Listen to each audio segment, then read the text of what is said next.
Welcome back, nerd fans. This is your host, Nerdpool Prime, for another episode of Nerd Tween and Movie Podcast. Thank you for joining me today. For those of you that are celebrating Valentine's Day, happy Valentine's Day. If not, guess what? Zack Snyder gave you a Valentine's Day present, and you have a new Zack Snyder's Justice League trailer to watch and feel loved with. But we'll get to that in a second. But first, I want to start off with Gina Carano. She was the actress who played Cara Dune in The Mandalorian for both the seasons. She has now been fired by Disney and Lucasfilms due to her consistent and sensitive tweets.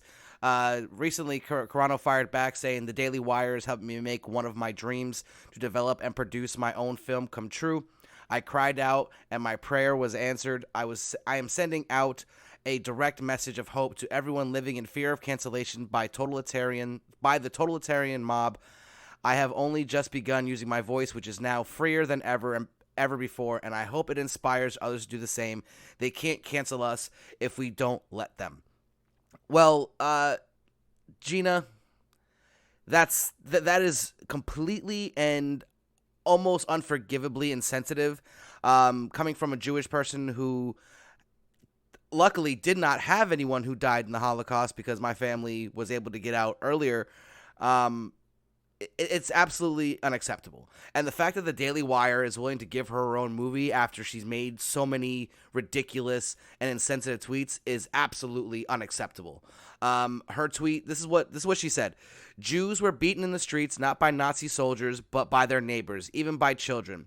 Because history is edited, most people don't realize that to get to the point where Nazi soldiers could easily round up thousands of Jews, the government first made their own neighbors hate them simply for being Jews. How is that any different from hating someone for their political views?" Oh, I don't know, you crazy witch. Come on. Are you kidding me? So you're trying to compare yourself to the people who fell for the propaganda in Nazi Germany to saying things like that? Or saying things like they shouldn't be wearing masks? Like, are you absolutely kidding me? Like, this is unbelievable. You're trying to say that you're cut from the same cloth as one of the most evil people in history? I'm sorry. Just disregarding the fact that you're disregarding facts about wearing masks and spewing this, abolishing this horrible rhetoric is absolutely unacceptable. I'm not for cancel culture myself, because I think it does a disservice to future generations seeing how horrible these people were. However, in this case, I'm going to make an exception. Miss Carano, I'm sorry. There's no excuse. And the fact that you were rewarded by that from the Daily Wire is absolutely unacceptable. And both you and the Daily Wire should be absolutely ashamed of themselves. Now on a much happier note, sorry for that little angry rage I had there, because I'm not okay with this. I mean, I'm surprised it took Disney this long. And judging by her lack of accountability and just insensitive response, it was about time. And I'm not sad to see her go in the slightest bit. Good riddance. Bye-bye. So now, like I said, on a happier note, Zack Snyder's Justice League trailer, it has finally dropped. And I gotta say, this little trailer was more entertaining than that abomination Joss Whedon put out. This small, just 2-minute trailer, you got some new dialogue, some new images, like Darkseid and his minions. The old or new, however you want to look at it, Steppenwolf design is so much better than the one we got, and it was amazing to see him go full-on beast mode on those Amazons. This movie is obviously going to be a lot darker than the happy-go-lucky piece of crap that Joss Whedon put out, and I'm excited. There was an extended clip of that of Steppenwolf going all badass on the Amazons, which was just gruesome. So I'm really looking forward to that. One of the new lines: "How do you know your team is strong enough? If it can't bring down the charging bull, then don't wave a red cape at it." I mean, this is turning out to be the darkest DC film by far, and I think we're all here for it. That's kind of the way we're all excited about this, I think, in my opinion at least. It's great to see that the Flash's story and the Cyborg story, I Stand with Ray Fisher, comes back into the fold. We finally get the black-suited Superman that we were supposed to get. I'm pretty sure it showed the Flash going back in time. And then, of course, at the very end, the emergence of the Jared Leto Joker in the nightmare dreamscape. He says, "We live in a society where honor is a distant memory. Isn't that right, Batman?" So for me, I think this is going to shut a lot of people up. And as I've been saying for a long time, you can't judge Jared Leto's Joker on his parts in the Suicide Squad, because from what I've read, roughly 80% of his scenes were left on the cutting room floor due to the overstepping of Warner Brothers and changing up the dark Suicide Squad to be a more merchandisable venture than it should have been. But we're now going to get him in it, and he looks fantastic, if you ask me. So now that we've got the Snyder's cut, can we hashtag release the Ayers cut, please? That's going to be something that we're all waiting for now, and let me tell you, I cannot wait for that to come out very, very soon. It'll be available on HBO Max coming up next month, I believe. Yeah, next month. All right. So that is all for the news of the day. When we're going to take a quick little break here. When we come back, we're going to talk about what you all are probably here for, my WandaVision breakdown and theory section. It's coming soon. Stay tuned.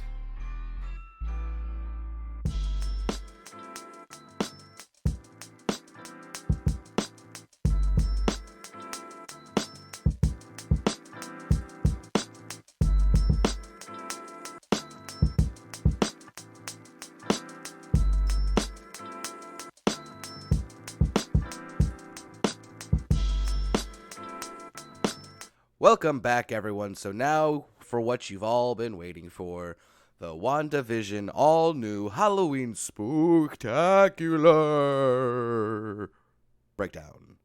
So the opening scene is definitely almost a shot-for-shot homage to the Malcolm in the Middle intro, especially with that freaky little writing there. The opening song is very, very disturbing. It goes, WandaVision, don't try to fight the chaos. Don't question what you've done. The game can try to play us. Don't let it stop the fun. Some days it's all confusion, easy come and easy go, but if it's all illusion, sit back and enjoy the show. Let's keep it going. Let's keep it going. Through each distorted day, let's keep it going. Though they may be no way of knowing who's coming to play. And then right when that happens, you see Pietro Maximoff, quote-unquote Pietro Maximoff, as himself, shows up in the trailer right there in the opening scene. Now, that's very disturbing. If you think about what it's saying, it's basically talking about the WandaVerse, or the Hex, as they're calling it on the show. I still think WandaVerse sounds better, but whatever. They are definitely talking directly to us with this, because this show, it has been very much a TV show for the MCU, but we're watching it as the MCU people are watching it, and it's really awesome. And I'm glad to see that there are a lot of people who are finally dropping the "I don't like WandaVision" rhetoric, because it did get really good. So my problems with people jumping on not liking the show initially is because everyone's used to watching Marvel content as a movie. Would you walk out of a Marvel movie, within the first hour? Absolutely not. You would wait and see, because you know what's going to happen. It's just going to get better. And a lot of people didn't give WandaVision that chance, and now they're eating their words, and they're definitely starting to like it now. So we move on as Billy breaks the fourth wall, just like the main character Malcolm in the Middle would have, dressed in his comic book accurate costume. And I love this, because we would never have seen these any other way other than almost like a parody of them in the MCU, because they're just not realistic. After the alleged Pietro chases the twins around for a bit, Wanda comes down wearing her comic book accurate costume, calling it a Sokovian fortune teller when she was questioned by Billy about it. And I agree with Tommy. Not you, fake Pietro. That was so rad. The first reference to the past by the imposter Pietro that didn't sync up with Wanda's memories happens when Pietro mentions that her costume is worse than the ones that their mother made that year that we got typhus. And then it cuts to a memory of what looks like Wanda and Pietro, young Wanda and Pietro, dressed as Nick Fury and Black Widow. And then, of course, Wanda, that's not exactly how I remember it. Pietro, you probably suppress a lot of the trauma. And then, Wanda begrudgingly shrugs that off. I think it's because she knows that if she pokes too hard at it or pulls that thread, that it could influence the construct of her reality, because every time that someone's mentioned something from the outside world, like when Wanda mentioned her brother, it kind of shook Monica out of her trance long enough to make the Ultron comment that literally broke her through the fourth wall. So the twins are the only ones who broke the fourth wall in this episode. So it still, I keep coming back to this. These are not her real kids. They are, in my opinion, just manifestations of Mephisto, and that's why she can't control them, because they're not real and they're not under her control, and that Mephisto is going to come and reabsorb them, much like he did in the comics. Billy breaks the fourth wall again, saying Mom has been weird since Uncle Pietro got here. Actually, I would say that she's been, kind of weird since the twins were, even when she became pregnant. So granted, they wouldn't have those memories, so he's not wrong in what he's saying. And then you get Vision comes down in his classic costume. Like this episode, especially the costumes, was just 100% for the comic book fans. They're just so impractical, and they looked great, in the Silver Age of comics, but not so much in the real world. And I think to have them appear in live action was truly special, and I'm glad we got to see it. The back and forth of Vision saying what he really means, then overcorrecting to make it seem like he was falling back under her control. Like when Wanda thanks him for wearing his ridiculous costume, his response was, "There were no other clothes in my closet." And then he stares at her for a second, and then, and it gives her this cold, piercing glare, and then it comes back, I know how you have a secret obsession with Mexican wrestlers.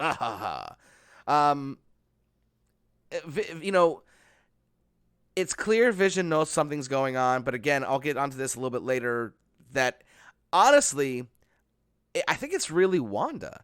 Because I've said this before, I think Wanda is playing, puppet master with his dead body like a sick Weekend at Bernie's. So this is actually just being an extension of her. Maybe Wanda isn't actually in control at all. She just has this illusion of control. And she has granted Vision the powers to try to poke holes in it and try to maybe release her from the control that she's under. That could be something we can see soon happening in the next few episodes. When Billy breaks the fourth wall again to talk about his parents fighting, you can notice Pietro actually kind of looks at him and sees that he's doing this. And these breaks are meant to be like a sidebar speaking directly to the audience.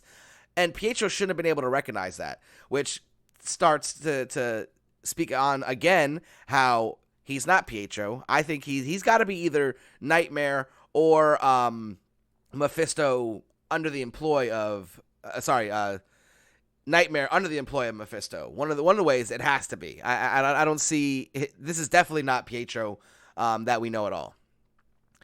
When Pietro and Tommy zip out and they come back real quick with the comic book accurate Quicksilver costumes, I do kind of wish Tommy's was green, though. He was wearing green before he switched into the costume.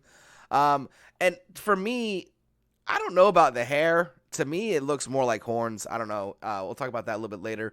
But I definitely don't think this is Quicksilver at all. And now, I've been seeing a lot that Hayward is being considered to be a bad guy. I thought that too until this episode. When he talks about the people who left and how that they have the luxury of optimism, and he said, you don't know what it was like to just keep the lights on. I think the people who did not blip are just a much colder and less understanding of superpowered individuals, because they watched all their family and friends, or most of their family and friends, disappear, and they had to pick up the pieces and keep moving forward. They blame that strictly on superpowered individuals, not Thanos, who actually did it, but the people who he came to fight. Now, in most scenarios, all the way up until the stuff from Infinity War, yes, pretty much everything that happened was just the fault of the superpowered beings, or like Iron Man or whoever, any of the Avengers. But this one, he's been on this mission his whole life. So this is the one time I think that you can't blame the supers for this. But, you know, and I definitely feel like this is them setting up the X-Men and how the X-Men are viewed in the comics. And in most portrayals, they're, you know, feared by everyone. They were originally designed to be like an allegory to the civil rights movement. Professor X and Magneto were designed based off of Martin Luther King and Malcolm X, respectively. So that's definitely something I think this is building to. And I think we have confirmation now, maybe that what they were building in when they first go into the S.H.I.E.L.D. base is Sentinels, like I said originally. I mean, it's definitely a sentient weapon, and what more iconic sentient weapon than the Sentinels? So I definitely think that's something something to look forward to coming up soon. Can we also just take a moment and give it up for the man, Jimmy Woo? That man was kicking wholesale ass. I mean, he is just an FBI agent, so, you know, when they jump those sword agents, Monica kicking ass, you know, you kind of expect that because she's a trained sword agent, and honestly, she's got superpowers. I mean, she's stronger than most people. I mean, I think you can even see that a little bit when she, like, kneed that guy. The sound it made, it wasn't like a regular knee hitting a skull sound. That sounded powerful. But it was really nice to see Jimmy not being just a comic relief. He's a bona fide badass. All right, now we jump back into the Hex, where both Billy and Tommy break the fourth wall when they're talking about getting more candy in the competition. Like I said, I think it's because they're a construct of the reality. And like I said, we'll talk about this. Pietro's hair. I mean, it looks more Wolverine-ish than # make Wolverine short again, than any of the comics Quicksilver hairdo that he's supposed to be referencing. So to me, it kind of looks more like horns. And then his next line was, he says, "Unleash hell, demon spawn." I mean, come on. Maybe it's a little bit too on the nose, and they're trying to make us, you know, this is a misdirect and have us think it's Mephisto. But I mean, how else can you look at this? I mean, in the comics, they are created by Wanda she uses Mephisto's soul to give them life force to give them souls, and then he reabsorbs them, so they would be like a demon spawn because they're not really real. So I mean, I definitely don't see how it can't be that. Well, we'll find out soon enough. We'll see if I'm right moving forward. Wanda tries to trip up Pietro with a memory about their time in the orphanage after their parents died. He calls her out immediately on it and comments on how he knows he looks different. And then she says, "Why do you look different?" Well, his response makes a lot of sense. And this is why, you know, early this episode, I started to think, well, maybe he is Pietro. Because if I found Shangri-La, I wouldn't want any painful memories from the past to remind me either. I mean, right here is when I first started to doubt that maybe he is Mephisto. And then we get a quick, awesome kick-ass reference. Both Evan Peters and Aaron Taylor Johnson, the Quicksilver from Age of Ultron, were both in that amazing comic book movie of the same title, Kick-Ass. So if you haven't seen that, check it out. The first one was amazing. The second one's still pretty good, but the first one was just epic. One of my favorite movies. And then, you know, Pietro takes the kids and they blur away, stealing all the candy, smashing all the jack-o'-lanterns, covering everyone in silly string and normal Halloween hijinks. And then she runs into Herb, and Herb calls it out in real time, almost like he's Tony Romo calling a play before the actual play starts. Like, it was almost like it was scripted, to the point where he even confirms with Wanda after spilling the beans that Vision was not on duty with the Neighborhood Watch. Asks if she wanted anything changed. And then, you know, when she says, no, it's fine, okay, and just walks away. And clearly, since Pietro and the twins have come to the Hex, it appears Wanda is losing her powers on the reality to some extent, because more and more people are questioning her.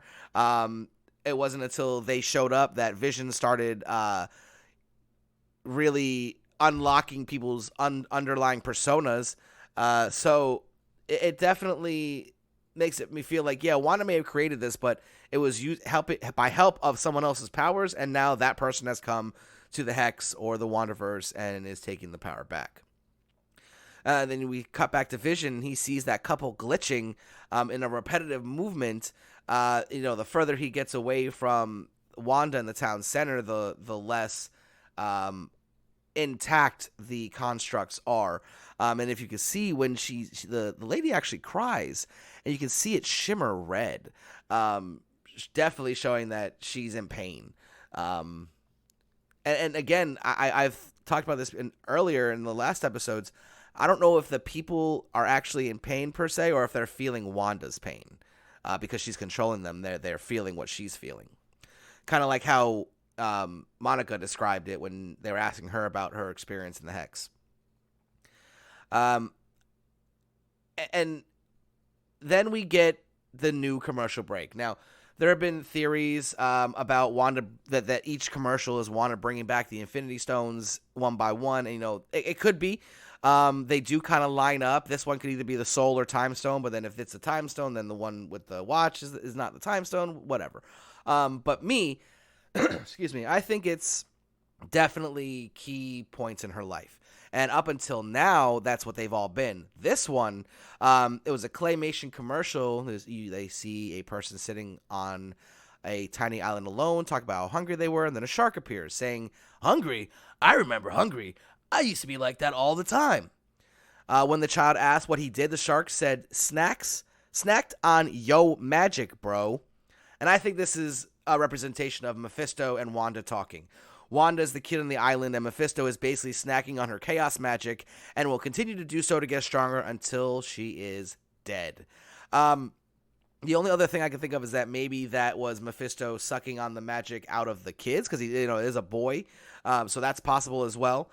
This episode got really dark really quick, and it's definitely contains the two of the darkest scenes in the MCU so far. We'll talk about the other one a little bit later.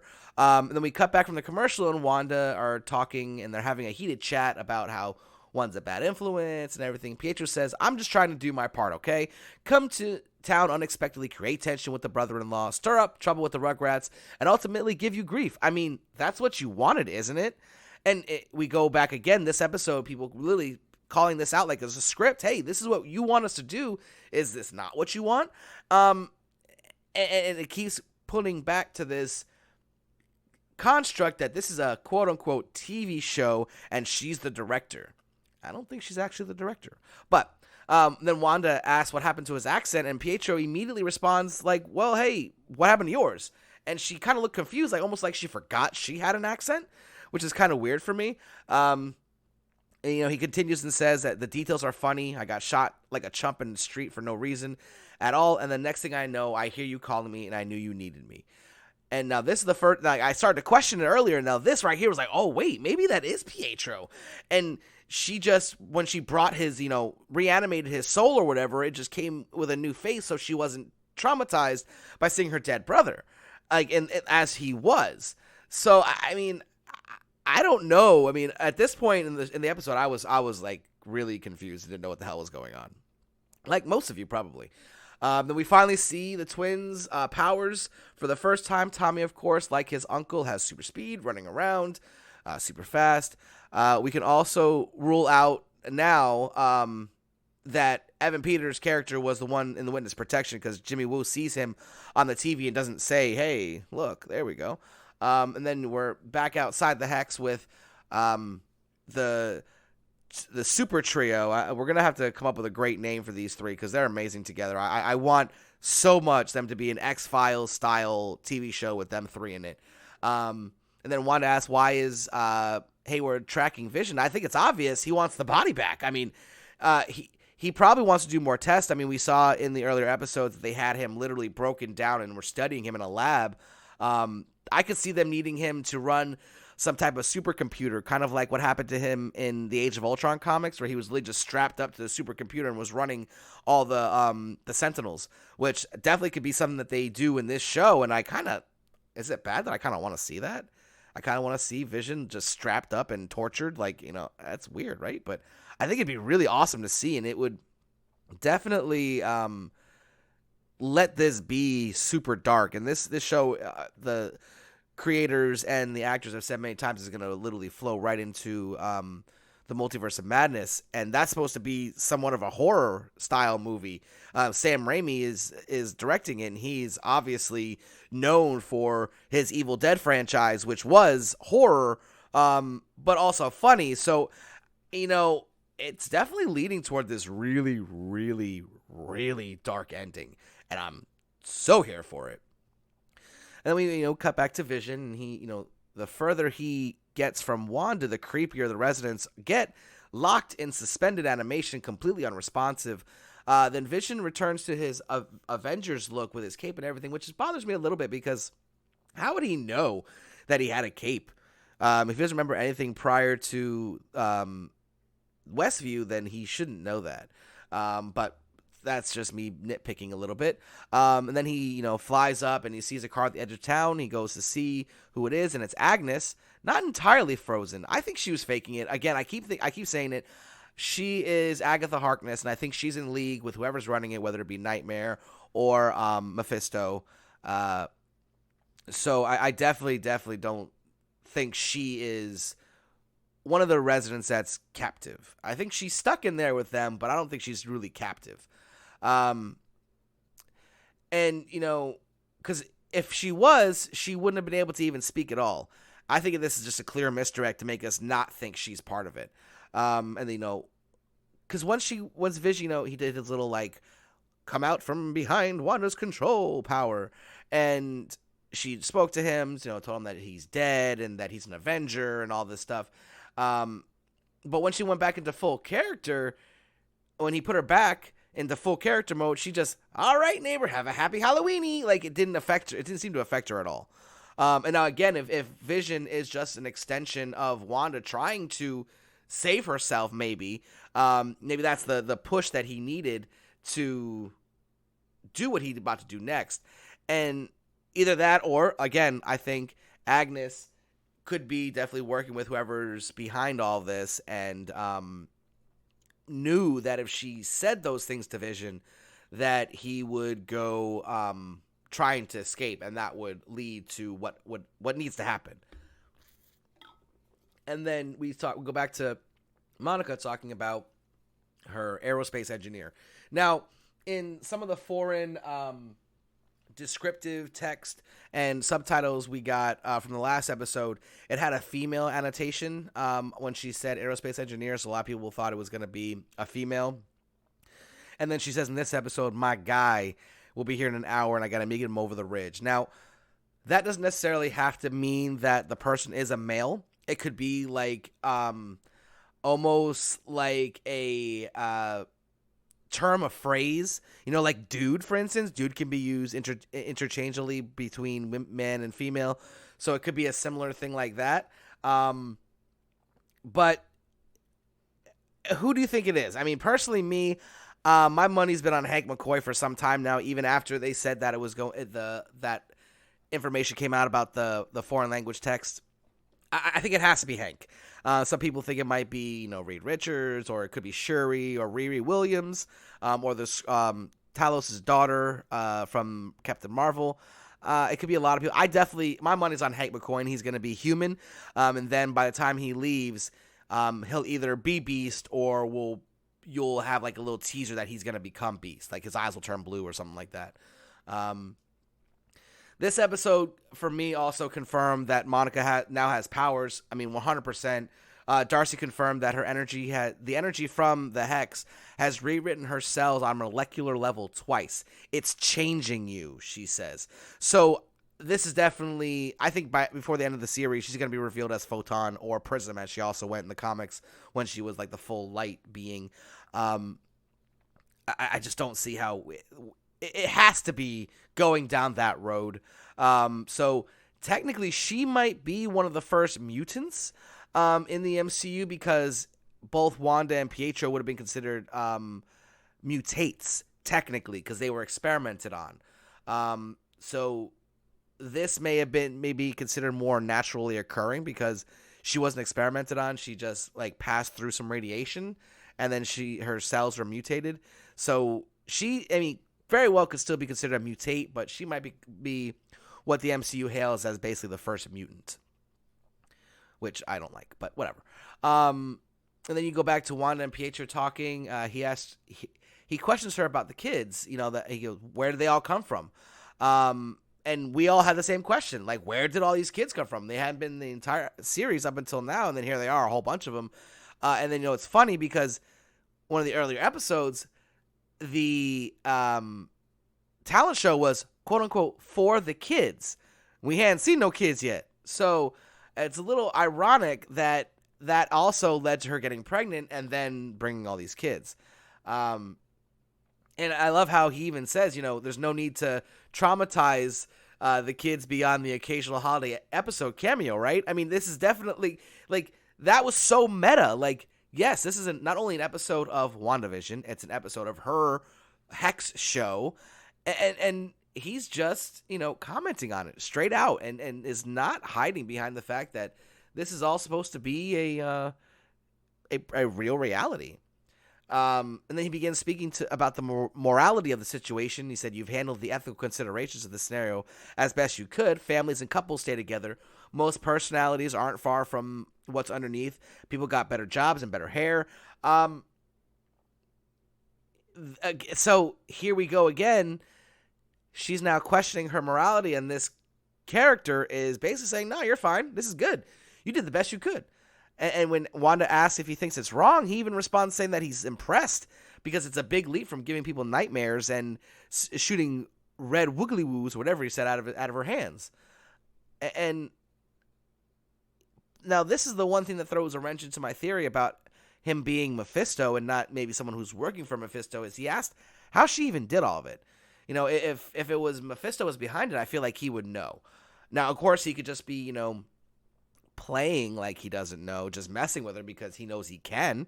But Wanda says she doesn't know how she started. She just knows that she was alone and she just felt nothingness.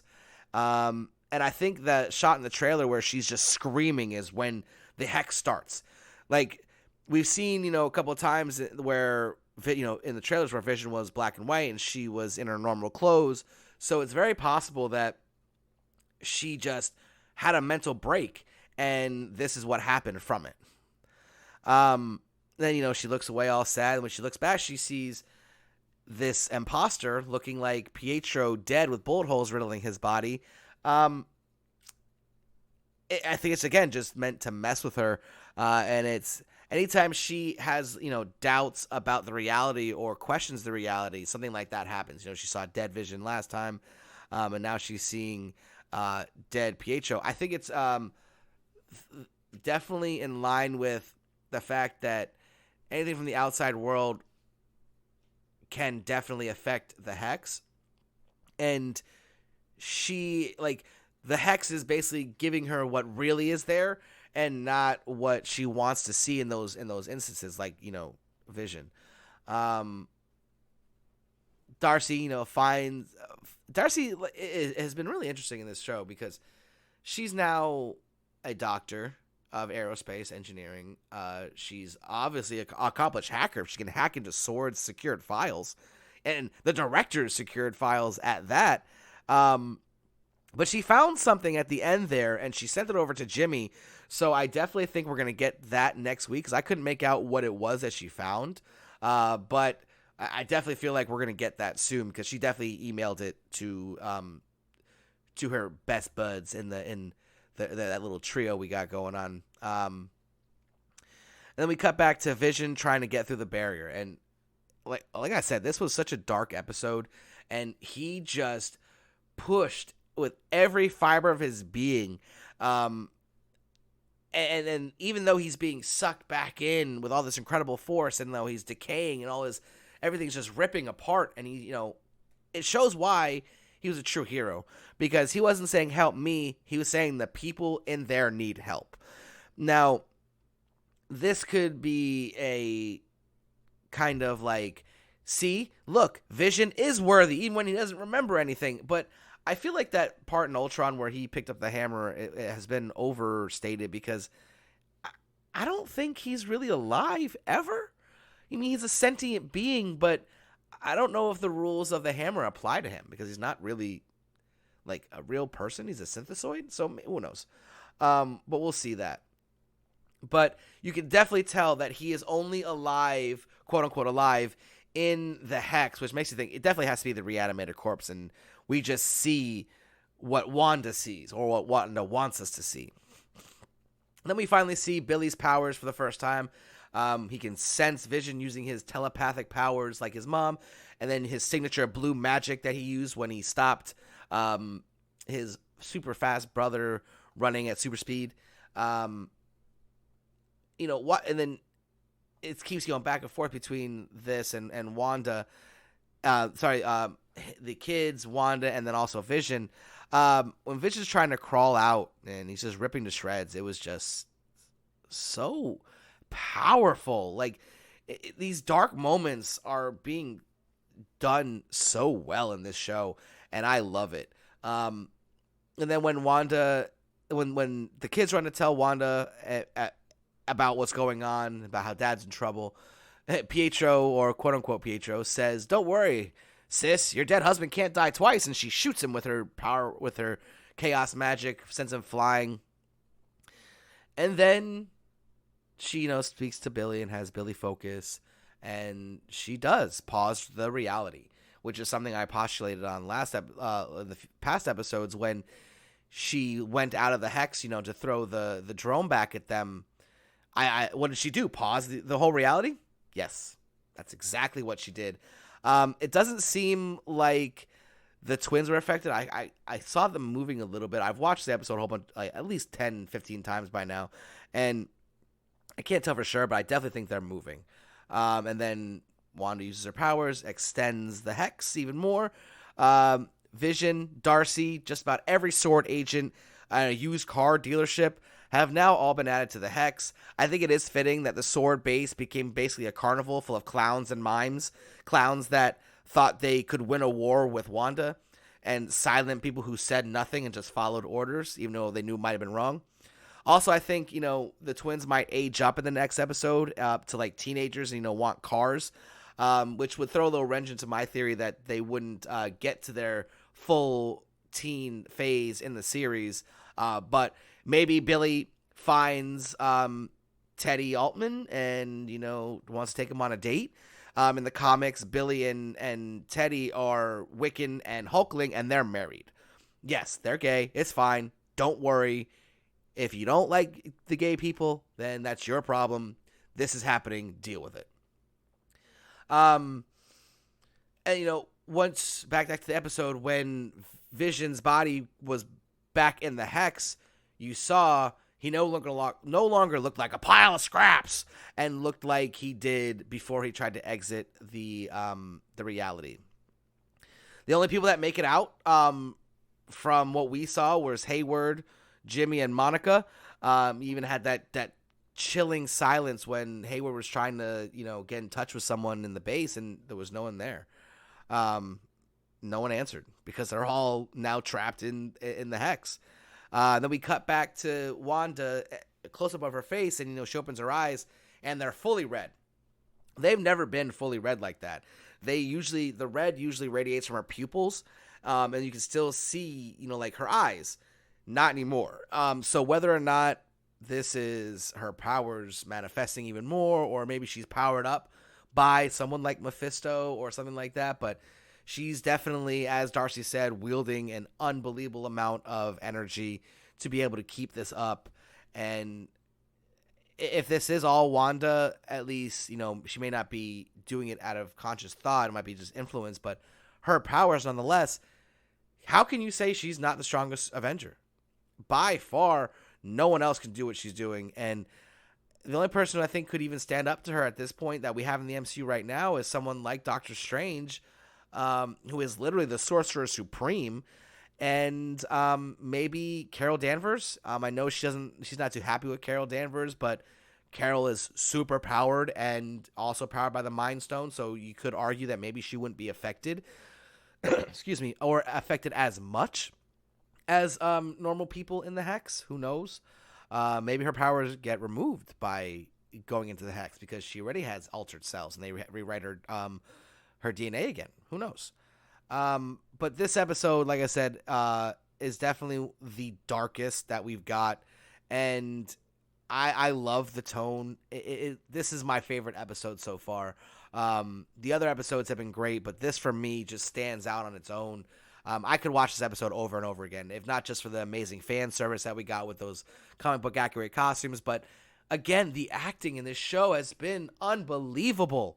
I mean, Paul Bettany, Elizabeth Olsen, now you got these kids. And by the way, these kids have done an amazing job. I love them, and it's going to be sad to see if they do age up, because then we're going to lose these great kids. Maybe they come back in flashback sometime, but I've loved every second of their appearance, and I hope we get more. But we'll have to wait and see. And, real quick, I do want to talk about the spoilers that I've seen. Now, personally, you can't spoil me because I search it out. I look for them, and I want to get as much information as I can before to try to make theories and things like that, because, of course, I have this podcast and I have multiple Instagram pages. But there are people out there who don't get to watch the episodes immediately. And this episode in particular, and the ones prior as well, but this one, it was unacceptable. I logged into Instagram at 7 a.m. on Friday morning. The episode had not even been out for 5 hours yet. And the very first image I see was Vision crawling out. And I sometimes you forget to do things. Like, I should have given a spoiler warning before I even started this whole rant on WandaVision this episode to give people a chance to jump out. I didn't this time. I completely forgot. That's my fault. And I apologize. But an Instagram post you can delete and repost. So I don't give them any leeway here. There's absolutely no excuse to be posting spoilers for the show hours after it releases with no warning. If you put a spoiler warning, I can't really argue it, because at least it's their choice to scroll right or whatever to see it. But I'm sorry, when The Mandalorian came out, we all kind of agreed as fans not to post any spoilers until Monday. Give everyone a full 48 hours to get a chance to see it. And these people are trying to, be the first to post these things, and they jump the gun, and it could spoil stuff for someone. If I, didn't see the episode because I actually woke up in the middle of the night at 3:01 and watched it then watched it again at 6 a.m. So I had seen it full episode twice by the time I saw that quote-unquote spoiler, but I was still pissed. If I was somebody who just follows these accounts and just opened Instagram, didn't scroll, I didn't look at all, it was the very first thing that popped up was the spoilers. So, I hope everyone would be like me and hold off on the spoilers. To be honest with you, I knew the last 5 minutes of the episode a week and a half ago, when the initial leak of Evan, before we even saw Evan Peters show up in the last episode, there was a leak of them in the full costumes and him saying, it's not like your dead husband can die twice. I saw that a week ago.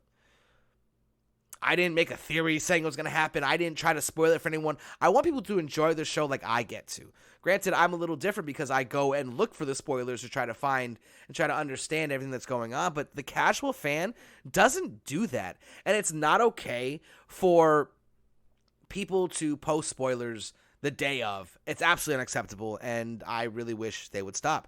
I'm trying to make it so that doesn't happen. I'm doing all I can, but I'm only one person with a limited a limited fan base. So if anyone's hearing this, wants to help, definitely try to, I don't want to say shame, but remind people that not everyone gets a chance to see it immediately, and they should have some compassion and courtesy to everyone who wants to watch it and experience it the way we get to, unspoiled for the first time. Like, think about it. If someone would have spoiled that Luke Skywalker scene in the last episode of The Mandalorian, I would have flipped shit. Like, I would have lost my mind, because seeing that in real time for the first time was one of the greatest experiences of my life. Honestly, it felt, I was giddy like a little schoolgirl. Like, I was like freaking out. Like, to the point where I'm surprised the dungeon master didn't wake up, because I was screaming at the top of my lungs at like 4 o'clock in the morning, like, oh my God, it's Luke Skywalker. So if I would have had that spoiled for me, man, I would have been a very, very unhappy Nerdpool. Let's just say that, just to say the least. So that's it for the summation of this episode of WandaVerse, of the WandaVision, excuse me, or Wanda's Vision, however you want to put it. We're going to take another quick break here, and then we'll come back and dish about some community stuff.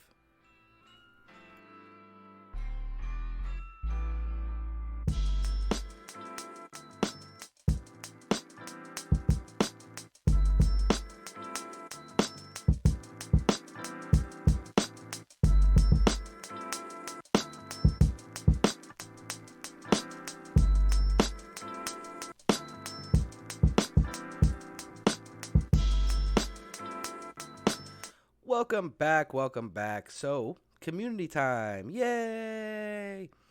So, in the spirit of Valentine's Day, the official YouTube account of Community posted the entire episode, the early 21st century Romanticism episode. That was the Sadie Hawkins dance. It is now available on YouTube, the entire episode. So, if you don't have Netflix, or if you don't have Amazon Prime, or the entire series on Blu-ray like I do, you can experience that episode today. It was just posted about 27 minutes ago. I did record this episode later than I normally do. I usually record it Saturday night and have it posted first thing Sunday morning, but I did postpone this episode a little bit because I wanted to get the Justice League trailer in there. So that's why it is a little bit late today, and I apologize, but it's still here.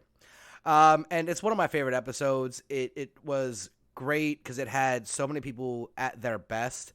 Abed and Troy trying to seduce the librarian, and then, Troy winning her and then leaving her because she called Abed weird, who, as he says, is weird. And then, of course, you get a great cameo by Sadie B. Hawkins, and Pierce acting amazing and, helping her out with that. And, you had Jeff also being very human towards Britta, which didn't happen a lot in the show. And they kind of took back the "you Britted it," at least momentarily. So it's a great episode. If you haven't checked it out before or seen it a million times like I have, go ahead and check that out. And now that's really all I have about Community, but I really want to talk about the Darkest Timeline podcast. It definitely was something that helped get me through the pandemic last year, and with everything that was going on, it was just so amazing. And I know right now it's not as necessary as it was because, Ken being a doctor, he felt that it was necessary that he spoke about the truth of the pandemic and things going on. We had all the misinformation that the previous administration put out. And I also understand that both Joel and Ken both are extremely busy. They both have shows, and they're appearing in other things, and they don't really have time to do the podcast anymore. But I really hope that one day we can get it back. It was just such an amazing thing. It felt like they were inviting us into their home, into one of their just conversations, and then they brought some of their best friends.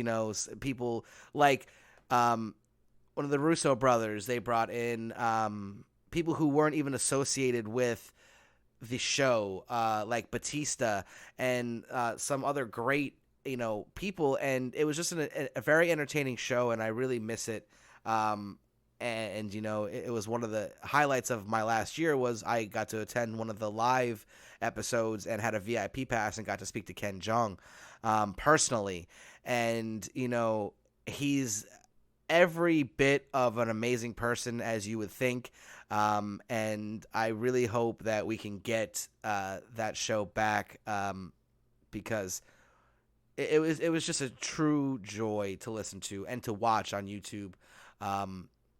And this is my plea. I know Joel and I know Ken won't hear this, but please find time to bring that back to us. Maybe not every week, do once a month or something, because it was such a great podcast. And honestly, it was part of the reason that made me feel like I could make a podcast. So it holds something very near and dear and special to my heart. And I know it did for a lot of people. So Ken, Joel, please bring back the Darkest Timeline podcast.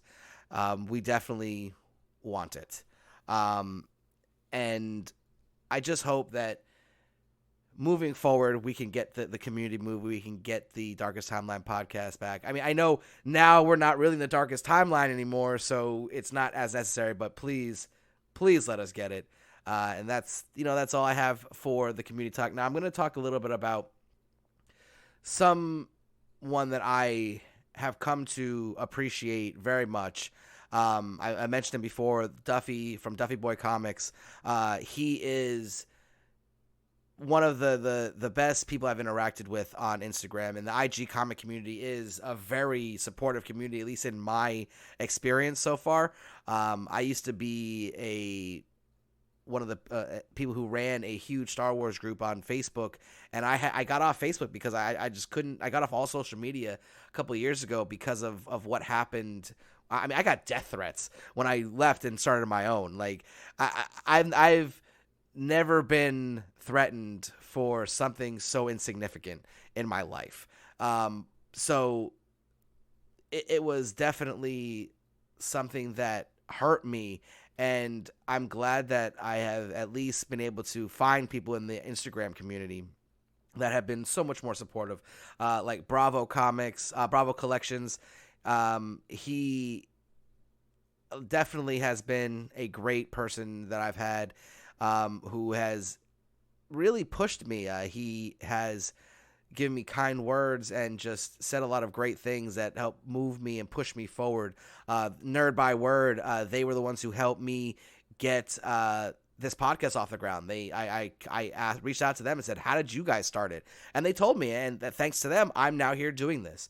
And then Duffy, I hooked up with him recently, and he's been helping me get all of my new comic book needs satisfied. I don't have a car, so I don't have the luxury of just going every week to the comic book store. So he's been able to be my local comic book store. Duffy Boy Comics on Instagram, check him out. He is a great dude. I just got like 75 comics from this guy. And I'm promoting him because I truly feel that my experience has been so good. I want my listeners and my people to know that he's that guy. He's really good. If you want your new comic books every week, or any of the comic runs that are new, that are out, contact Duffy Boy, man. He's definitely the one that you want to take a look at. If you're looking for some old comics, like deep runs of like Wolverine or Daredevil or even Spider-Man, across the board, he's got more, but those are the ones I see the most of. You definitely want to check out Bravo Collections, because he's doing some good work there. And then you got Click Comics as well. I got about almost 25, 30 Civil War comics that has helped me get closer to my goal of owning all the Civil War comics. So definitely check these people out. Like I said, I'm still working on a episode for my pre-order special. Back in December, I pre-ordered a whole bunch of comics, like the Alien covers and stuff that I thought were going to sell out. So I just got them real quick from, a bunch of different retailers online. And then, I linked up with Duffy, and he's been helping me out since.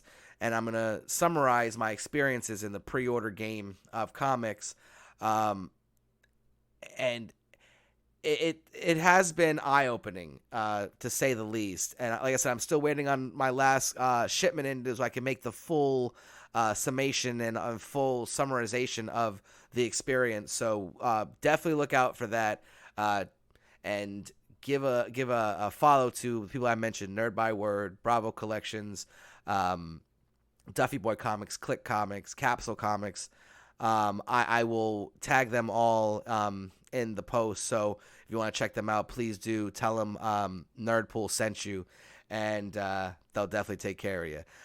Thank you again, everyone who listens every week. If you do listen every week, or if you're new, thank you for checking it out. Please subscribe and follow. Check out the YouTube page. On all my pages now, I have a link tree that will lead you to the Spotify, the iHeart, the YouTube channel, everything. YouTube channel where I've been posting interviews, and the very first guest I had last week, Comics Kings, That video is up there as well. Check it out. Like I said, give me a subscribe if you like what you're hearing. And if you have any comments, concerns, or questions, please submit them to the IG account or any of the other social medias that we have going on. Again, thank you for coming this week to Nerd to Win in a Movie podcast. This is Nerdpool Prime signing off.